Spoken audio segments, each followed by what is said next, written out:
The talk today is it really is practice-based research in that it's a kind of way in which to frame the sounds that I work with. So this is very much a case of working with sound and coming to an attempt at working with lots of different ways of putting sound together and thinking about the ways that that may relate to written research or research in other areas.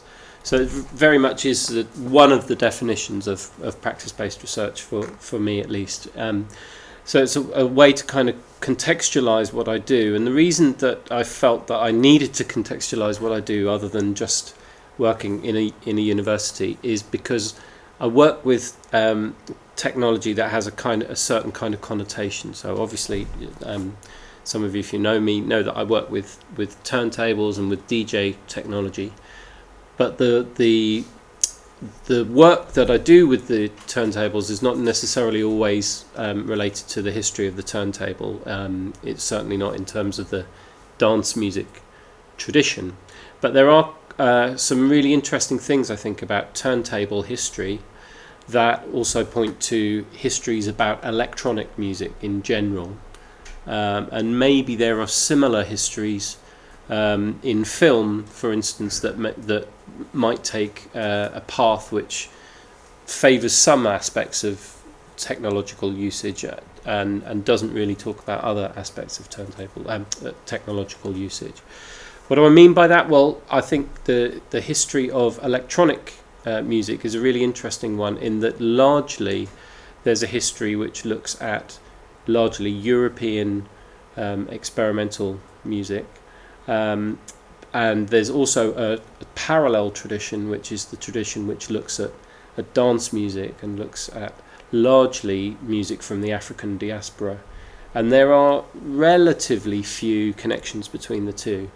So this is a talk which is sort of made of fragments and surfaces. That's what I deal with. I deal with like taking fragments of things and putting them together.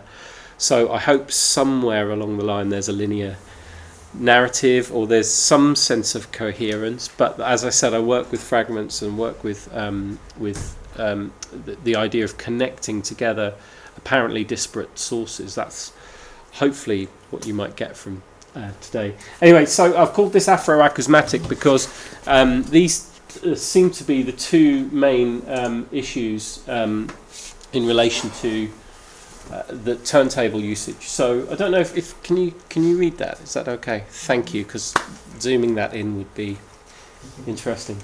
In 2017 the phonograph will be 140 years old, and of course the Edison's phonograph is the sort of forerunner of the turntable, of the domestic turntable, in that it's essentially a sound writer.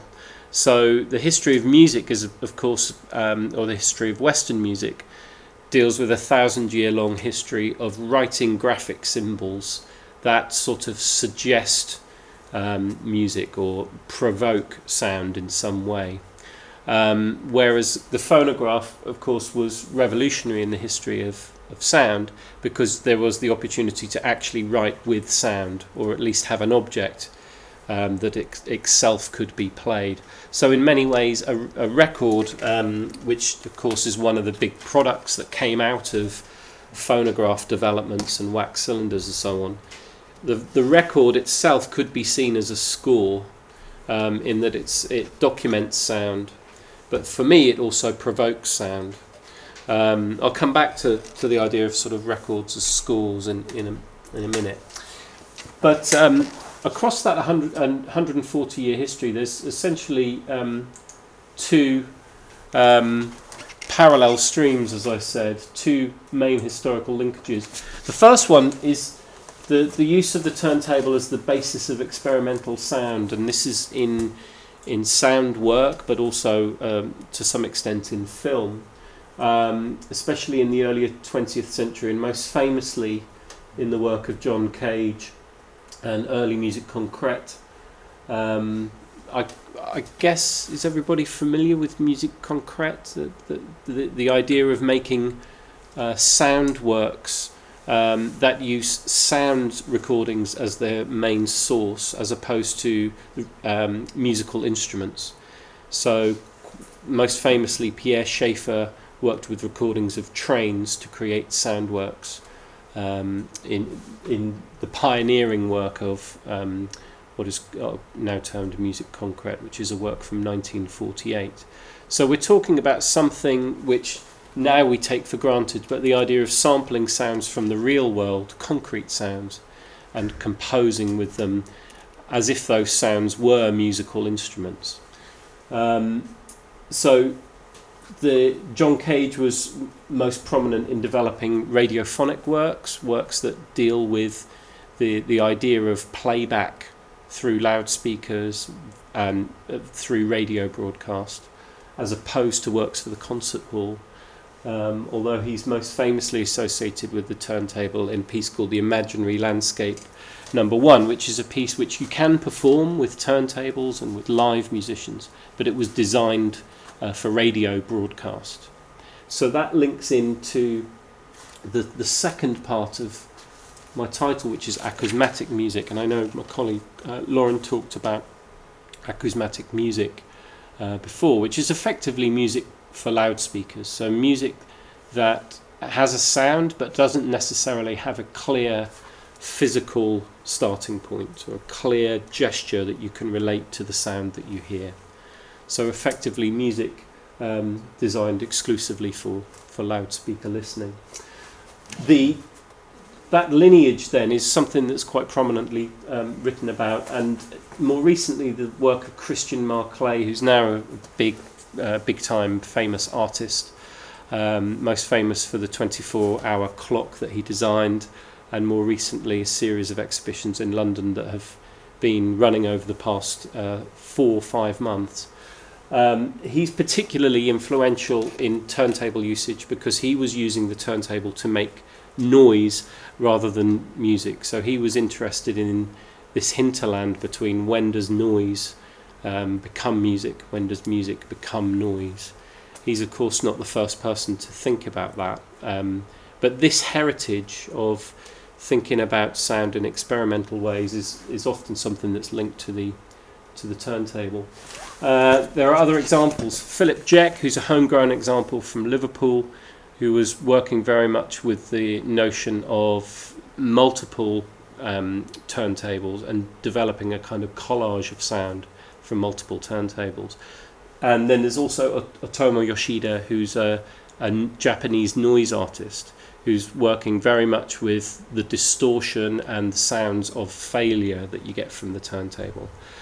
But all of these sonic pioneers are dealing with some kind of relationship to European avant-garde history, whether consciously or not. John Cage, of course, consciously tried to step away from the European avant-garde and look towards the East via Zen Buddhism and via chance operations, but in his own way has been rewritten into the narrative of avant-garde history. So very much an experimental approach from that first lineage. But the second lineage is one that's probably a bit more familiar and potentially a bit more outdated, and for that reason I love it, which is the turntable and DJ technology being the sort of central technology of dissemination, both in the domestic and the club settings of dance music of most of the 20th century. And when I say that, I don't, of course, mean just hip hop. I mean very early rock and roll, the work of the African Diaspora in Jamaica with dub and reggae, and developments with sound system culture, in most famously the Notting Hill Carnival here in London, and so on and so on. So that kind of culture, and in that sense, the turntable is interesting because it's a technology that was interrogated, and through that interrogation a new style of music came out. So the interrogation that happened was with Grand Wizard Theodore, who most famously stopped a record whilst he was mixing some dub reggae plates in his bedroom, And most famously, the story goes that his mum told him to stop playing the music, and he put his hand on the record, and he got this kind of scratching sound. Now, whether that's true or not is another story. But what came out of that fact that you could, of course, touch the medium meant that it was possible then to mix, and we get into what's called beat juggling in the 1970s. The idea that you start to take little parts of recorded fragments and you play them back and isolate them into various pockets. I'll see if I can just give you a demonstration of the kinds of things that these beat juggling guys were doing. So this is actually a battle, what's called a battle weapon. It's basically a hip hop record full of loops of percussion and sometimes vocal samples. The idea being that you just pick out one or two tiny recorded fragments and you make little loops from it, or little beats.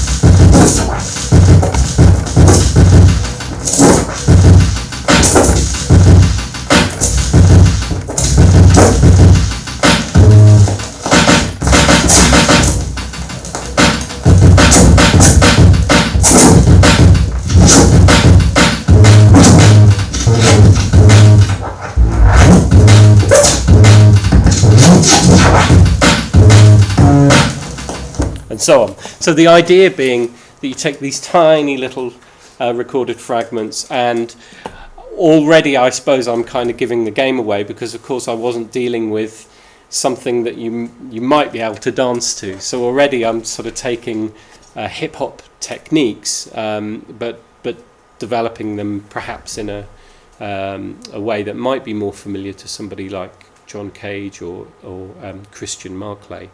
But essentially, the technique of beat juggling, as you get there, was developed in the 1970s by Grand Wizard Theodore and the famous hip hop pioneers. They seem this reading of this history might seem to fall into two sort of incompatible categories. And hear me out on this. I'm just putting this out as potentially a provocation, but largely but not exclusively white Western high art and the turntable within the history of the avant-garde, expressed in Douglas Kahn's book Noise, Water, Meat, for example. And on the other side, the largely but not exclusively vernacular music of the African diaspora, so the turntable in the history of reggae, dub, disco, hip-hop, drum and bass and trip-hop, etc. Largely in popular literature, such as Last Night a DJ Saved My Life by Frank Boughton and Bill Brewster. So on the one hand, sort of critical lineage about the turntable, mainly being used by experimental white European composers, sometimes white European artists that went to art school and became interested in sound and therefore sonic art. Or on the other hand, black kids that were largely working in bedrooms and then eventually parties, and was sort of venerated in popular literature. Very few books or very few critical attempts to bring these two areas together are that prominent, actually. So what I'm interested in is seeing where the interchange might be between those two. And thankfully, I think this parallel history, which is perhaps also has plagued early writing about the saxophone, for example. Very early accounts of the saxophone in the 1930s and 40s either talked about the French classical tradition of the saxophone and its relationship to the clarinet, and how it was a brass version of an accepted European instrument, the clarinet. Or, on the other side, the use of the saxophone by black musicians who couldn't really read music but just had amazing rhythm, and so on. So really dealing with real stereotypes here. And I'm not sure that the discussion around turntable usage has really moved on that much from that debate. Hopefully the language that's used is slightly watered down, but the dichotomy, I think, still exists to some degree. So there is a recent book called Groove Music by Mark Katz, which I think is one of the main texts that's starting to move things forward a little bit, where he's actually talking about avant turntablists within the context of hip-hop music. So looking at the lineage of the African diaspora and how black music has developed from Africa through Jamaica and the Caribbean, through New Orleans, through jazz and the blues, into what became the new bebop or hip-hop. And he discusses avant turntablism, all the kind of experimental music that comes up with turntables, as a kind of natural extension of that lineage, in the way that free jazz is talked about as being a natural extension of the experiments of John Coltrane in the 1960s, who was dealing with experimental techniques on the saxophone. So that's one way to look at things, but there's a book that came out in the 1990s called DJ Culture by Ulf Puskart, which was originally in German, but it still remains the most kind of philosophically informed, but therefore also most Eurocentric text on DJing, which kind of puts DJing in the context of décalage and Dada and deconstructivism, and reads DJing in that kind of history. Unfortunately, the author is not really a musician or not really in touch with the practice of the DJing. So the book really posits really interesting ideas, but it ultimately doesn't talk about the actual practice and how that might affect the practice itself. More recently, indeed, it's really recent, it's 2013, is a fantastic article by Sean Williams called Stockhausen Meets King Tubby's, which is actually really trying to bridge this divide between the African diaspora and the European avant-garde. So European avant-garde being represented by Stockhausen, Karlheinz Stockhausen, the famous electronic and acoustic composer based in Cologne in Germany, most prominent in the 1950s and 60s and then onwards, arguably a sort of pioneer of multi-channel sound, which is something I'm going to talk about later. And on the other side, King Tubby's being a sound system from Jamaica, one of the main sound systems at the Notting Hill Carnival. Still, if you go, the King Tubby sound system is one of the most prominent sound systems. And Sean Williams talks about how he believes that King Tubby's in Jamaica were developing similar techniques to Stockhausen, such things as use of delay, which is a prominent thing in dub reggae, is some really complex rhythmic patterns built from delay. Now delay is just a really simple idea, but if I take that beat record that I was playing there and apply to that techniques that you might find in dub reggae, one of the most prominent things is to take a rhythmic pattern and add extra rhythmic layers on top of that, which are basically copies of what you hear on the record. So this is what it would sound like without any delay.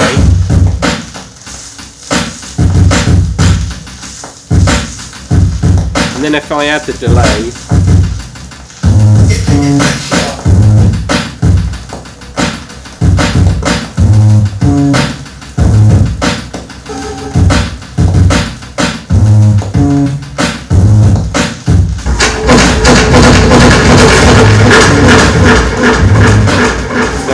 there,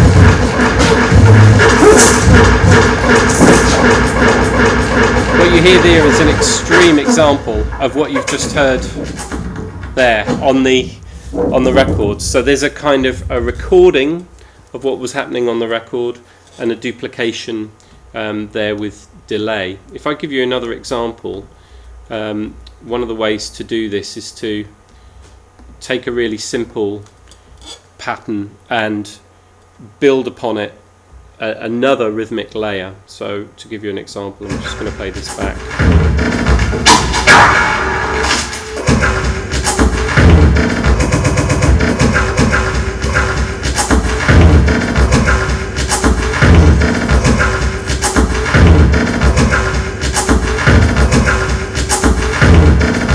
So what we get there in dub reggae and reggae sound systems is this idea of taking a loop and on top of that loop placing another copy at maybe not the most traditional place, so not on the first beat, not on the second beat, but maybe somewhere asymmetric, maybe on the halfway between the second and the third beat, something like that. And it creates these quite complex patterns. The King Tubby's sound system were really interested in the idea of space. Literally that term spaced out was the underpinning of one of their first releases. And this notion of space is something that I think is really interesting in trying to talk about Afro and acousmatic, because acousmatic music, as we said before, is something that literally doesn't have a space. The nature of acousmatic music is you're supposed to listen as if there is no physical origin to the sound, only focusing on technically the present moment of listening and not the origin of the sound, not the gesture that makes the sound, but the sound as it appears in the speakers. Interestingly, so the work of King Tubby's is about delay, so it's about not where the sound as it comes to you in the present, but where it's going. So the sound attacking or a loop happening in space, and then the delay being added to that and being sent off into the ether. So kind of creating another notion of space. In acousmatic music, the idea that the space is where you are sat surrounded by the speakers, and in dub reggae, the idea that if you sit in the center of those speakers, the speakers will suggest that there are no walls to this room, that there's a kind of ether developed through delay. So this notion of, on the one hand, Afro approaches to the turntable and acousmatic approaches to the turntable is something that I'm really interested in. The experimental lineage, by the way, always tells us that French composer Pierre Schaeffer was the composer that developed musique concrète in 1948. But most recently, and it's helpful for my argument today, there have been unearthed tapes by Halim El-Dab, who was a radio composer in Cairo in 1944, and he created a radiophonic work called The Expression of the Tsar in Cairo in 1944. So it may well be that Africa was the home of acousmatic music all along, and that would be really helpful for my discussion. But that's something that needs further research, of course. This sort of duality between experimental and, on the one hand, experimental European and vernacular African turntable usage, maybe samples from an earlier sort of prejudicial attitudes towards musical repetition as well, because as late as 1984, James A. Sneed was saying that in black culture, repetition means the thing that circulates exactly in the manner of any flow, that there's an equilibrium, whilst in European culture, repetition must be seen to be not just circulation and flow, but accumulation and growth. In black culture, the thing, the ritual, the dance, the beat is there for you to pick it up when you come back to it. If there is a goal or a zvek in such a culture, it is always deferred. It continually cuts back to the start, just like scratching with a record. In the musical meaning of a cut, as in an abrupt, seemingly unmotivated break, an accidental da capo meaning back to the top, back to the head of the music, with a series already in progress and a willed return to a prior series. The cut overtly insists on the repetitive nature of the music by abruptly skipping back to another beginning, which we've already heard. This sort of idea of like different approaches to repetition, and that one is essentially not growing and the other somehow, maybe just by the fact that it's European, seems to be growing. So I'm quite interested in that kind of writing in the 1980s, where there starts to be this embrace of black art forms, but talking literally in those terms, that there's a black art form as opposed to a white art form. So it's quite an interesting dialectic that's been set up in works such as this. The other part of the dialogue in terms of acousmatic is the Afro part of the title, which is to do with Afro-futurist. The idea of a Afro-futurist music or an Afro-futurist style of writing. And that's essentially a term that is related to the idea that black artists, black musicians, black poets are creating some kind of cyber utopia, a kind of black science fiction. And this is most sort of prominently expressed in the free jazz musicians Sun Ra, but also artists like Herbie Hancock in the 1970s that are using both African music and technology together, borrowing the techniques of the African Diaspora, using delay patterns and so on, but with African instruments. And there's a sort of suggestion in Afro-futurist music that there will be a kind of an emancipation that will involve technology. So there's a sort of notion of developing music for black cyborgs. And this is quite interesting for me because this is a utopian situation. It's a situation that suggests the present is not perfect and we're working towards something. Well, that's an aspiration of hip hop, of course, on a very basic level, is that it was, at least in the early days, an aspirational music. It was a music that was attempting to emancipate people through both technology and a connection with its heritage. So the most prominent early hip-hop act was actually called the Zulu Nation, which was developed by an artist called Africa Bambaataa, who basically created hip-hop parties to stop gang warfare in the Lower East Side in Manhattan, and suggested that the best way to do this was to get everybody together and instead of fighting, to actually learn about DJing and also learn about African culture. So that's a classic Afro-futurist action there, by learning about the past through DJing, which seem to be completely incomparable things, but that's a classic example of an Afro-futurist action. So I think both of those situations are slightly utopian, and I'm interested in perhaps being difficult and not necessarily siding with one or the other. So I'm quite interested in my work in sort of critically engaging with this sort of utopian situation that acousmatic listening suggests, which is there is no origin of this music. What you're hearing in the loudspeakers is pure and untainted by physical gesture. It's in fact sort of disembodied. And also the Afrofuturist idea that you make music for some kind of utopian situation where things will be better. Both musical approaches, or both approaches to art making, suggest a kind of pure utopian state that you need to get into to appreciate the music.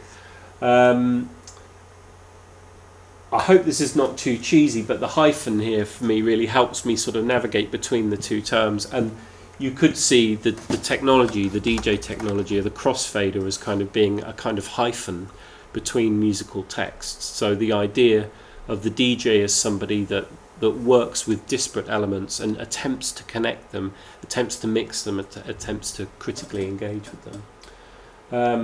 I've done quite a lot of talking. I might just play for a bit.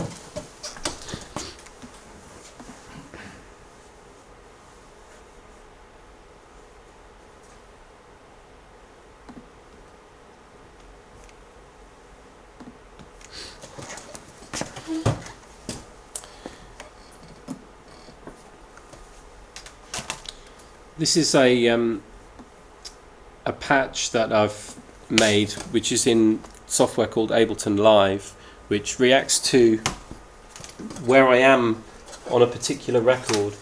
and plays back samples of other people that I've performed with. So I've got recordings here of Evan Parker, who's a saxophonist I work with a lot, and these are sort of disembodied acousmatic recordings, sort of frozen slices of his performing that will react directly to what I'm doing here on the turntable. So this is improvised to an extent, but with a clear rationale that there, hopefully in some way, it represents this idea of both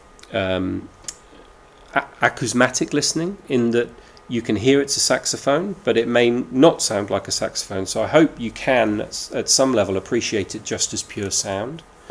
But also, I am going to be playing a turntable here, and there is a physical gesture, but I think possibly the things that I'm going to be doing here might relate more to a kind of Afro-American use, or an Afro-futurist use of the turntable. Anyway, we'll see. It might not sound anything like that at all.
There's a sort of sense there in which one of the potential ways for me to engage with this dialogue that I was talking about in playing is to start with materials that sound as if they're in some way rooted in the vernacular tradition, working with beat materials and so on, but also thinking about using those in a way that projects a space that you might get in an acousmatic situation, something that suggests a kind of void, if you like, beyond the present moment. And the way of working there for me at the end there, I mean, this is an improvised thing, but there's a suggestion for me of trying to push the space to the edges here, so that, as I said before, the sound is not necessarily in this central point, but there's a kind of point beyond the speakers. And that's a sort of quite a classic European experimental approach, but it also, that was created by delay, by using lots of delay patterns over and over again. So the actual technique that I used to get to that point is actually a reggae technique. So for me, there's this kind of dichotomy, this dialogue that I'm setting up. Perhaps is kind of slightly false. Perhaps it was already in the way that I work, but it's a way for me to at least try to trace back the lineage and to see to what extent one lineage is placed on top of another. Anyway, the thing I'd like to sort of finish up with is just this idea of thinking about the musical score. And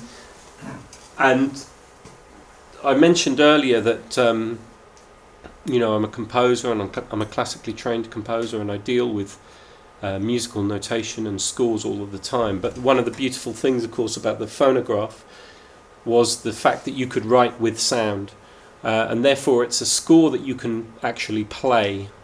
Taking the vinyl record as a metaphor for a musical score, it is possible to read the sort of growth of improvisation with turntables as a sort of form of live compositional process that essentially deals with the deconstruction and reconstruction of pre-existing texts. So in this reading, the sonic materials are sort of taken from their original structural drives. So the idea of a beat, and the function of the beat is to get you to the next beat and to the next beat and to the next beat and so on. With that, you can create hybridized narratives. So using beat material to not get you to the next beat, but to maybe go back to the beat you haven't heard yet, or maybe deal with some kind of circulation that doesn't necessarily get to the next beat ever, or if it does get to the next beat, it's soaked in reverb or in delay, so it doesn't sound like a beat anymore. It sounds more like some kind of soundscape. The interesting thing for me is that the turntablist then can take on the role of a kind of composer curator, because I'm not pretending I'm creating music here particularly. I mean, I'm most interested in the notion of curation, actually, and that the DJ technology is a kind of curation of sounds that I have found on a record, or I've made and sampled in real time milliseconds before, but then it's a curation of that act too. So this notion of sort of real-time curation is something that I'm very interested in, and this is also to do with the spaces that you place things in and their relationship to each other. So you could kind of read the work with turntables as kind of analog hyperlinking that reaches across the chronological boundaries and drags ghosts of the past into a vibrant collision with the present. And so, as David Toot notes, unlike CDs and other digital playback formats, the record is an object that perfectly symbolises and embodies its morbid role in the preservation and transmission of sonic culture. A spiral scratch, its gleaming dark circle, is the black hole into which memories are poured, only to emerge again as ghost voices, life preserved beyond death.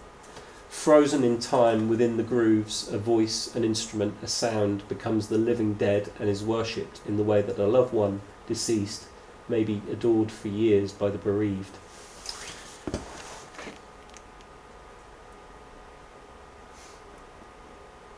And there's one sort of Afro-futurist angle on that I just want to finish with, which is reeks of the 1990s, but is by a famous Afro-futurist writer, Kodwo Eshwan, who says that where critics of cyberculture still gather, 99.9% of them will lament the disembodiment of the human by technology.